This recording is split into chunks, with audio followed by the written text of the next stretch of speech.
The Unteachables Chapter 5, Mr. Kermit. Emma Fountain. I can scarcely believe it. Of all the classrooms in all the schools, she has to walk into mine. She's a time machine. That's what she is. The spitting image of her mother. It brings back memories I thought were buried forever. I can still see the engagement notice in the newspaper. Fiona Bartlesman and Zachary Kermit. The photo of the happy couple, cheek to cheek, eyebrow perfectly aligned, smiling like nothing was ever going to come and rain on our parade. How innocent we were then, how blind, how foolish. It was all over in a heartbeat. The test, the scandal, the breakup. Since then, I've only seen smiles like that twice. 7 months later, when Fiona lined her eyebrows up with Gil Fountain in the engagement notices, and today, when their daughter Emma stepped through the doorway of room 117. Fate has a way of sticking it to you twice, resurfacing like a bad burrito. This morning was my second shot. Every day draws me 24 hours closer to early retirement. But the last lip isn't going to be a cakewalk. First, Thaddeus and the Unteachables, and now Fiona's clone in the room next door. A living, breathing, bucket-filled reminder of the life I missed out on. If that poor kid tries to teach middle schoolers the way she ran her kindergarten class, her students will have her throat open by Columbus Day. I should sit her down and explain a few things. But that would mean I care. Caring is where the trouble starts. Hard experience taught me that. I don't make it to the cusp of early retirement by caring. I made it by keeping my head down, regardless of whatever they gave me, honor students or unteachables or the zombie apocalypse. All I have to do is endure. There are small satisfactions. The hiss of the air-controlled closing of the school entrance behind me as I exit the building. The crunch of my shoes on the bad pavement of the parking lot. The stab of pain in my sore shoulder as I open the ill-fitting door of my 1992 Chrysler Concorde. The one Fiona and I bought to start our new life together.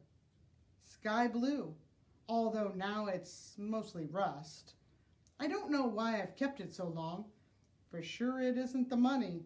The repair bills alone would have bought me a Lamborghini. I turn the key to the ignition, and the motor coughs and dies. A few minutes later, the hood is open, and I'm staring in at who knows what. Suddenly, there's a screech of tires, and a pickup truck is reversing across the parking lot at top speed, hurtling towards me.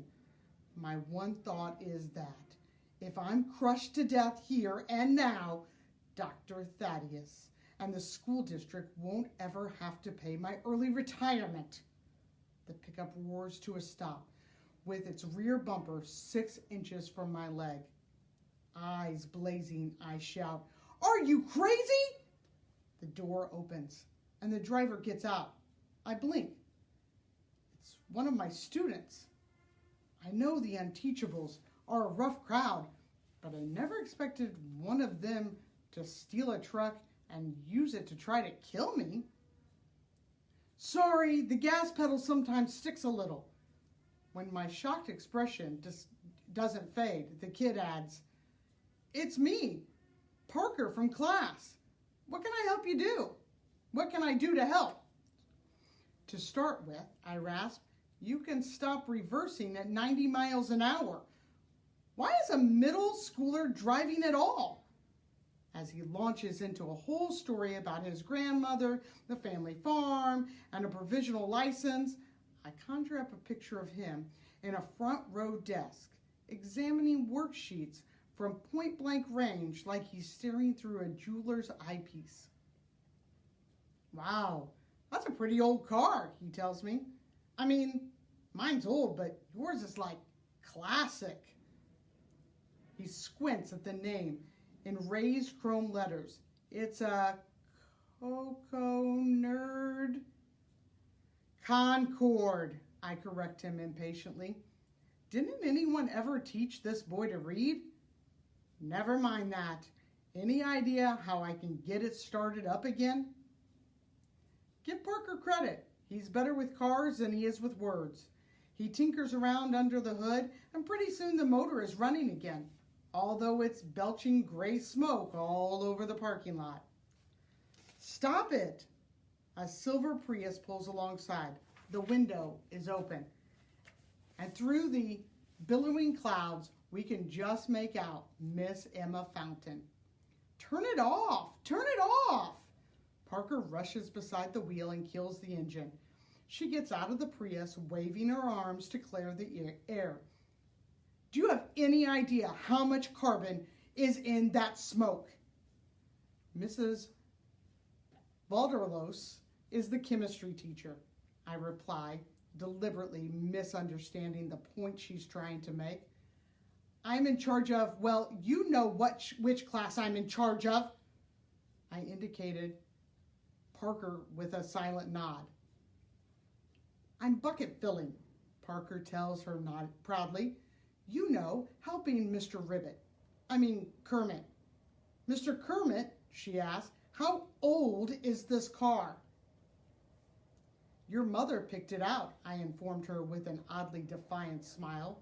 Her eyes widened. Oh, wow, that's old. It's just that people don't understand emissions back then. It was before everyone started putting the environment first. Recycling, composting, installing solar panels. A long speech forms in my mind, and how this is a free country, and it's none of her business what anybody drives, or how old it is, or what it spews into the atmosphere. But for some reason, I can't say it. Not to her, not to that face that looks so much like Fiona's. She softens. Well, maybe you can keep it, but you definitely have to put a catalytic converter. It's on my list, I assured her, right after a new floor for the back seat, just in case I ever have passengers. Parker peers into the back. Whoa, is that the ground? Air conditioning, I supply, tight-lipped. Old school. Emma regards me with pity.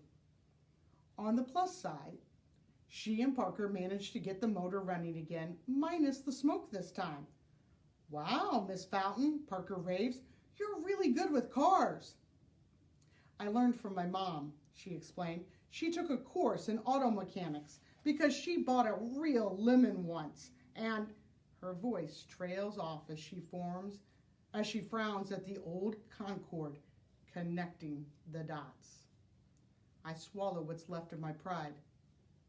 Thanks for your help.